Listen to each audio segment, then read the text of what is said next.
In this video, you'll learn how to use the 2C53T 3-in-1 meter to check a car's LIN bus. Press the power button to turn it on. And boot into the default menu. Now we're in the oscilloscope mode, ports 1 and 2 on top. Our 4 oscilloscope signal input. Connect the probe to the oscilloscope. You'll notice the probe has 2 parts. The black clip on the left is for grounding. The probe on the right connects to the signal line. Insert the probe into the window LIN line.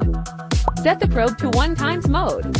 You'll see the waveform flickering. We're using channel 1 for this test. Hit the auto button. The waveform updates automatically. This is the LIN bus signal. Captured live on screen. Adjust the time base a bit. Now look, frame by frame. This is real-time LIN data transmission.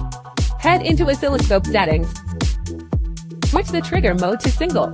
It'll auto-pause once it captures a waveform, perfect for analyzing signals. As you can see, this LIN waveform is a standard TTL signal. You can pause it multiple times to catch a full signal frame. And here it is, a clean, full waveform.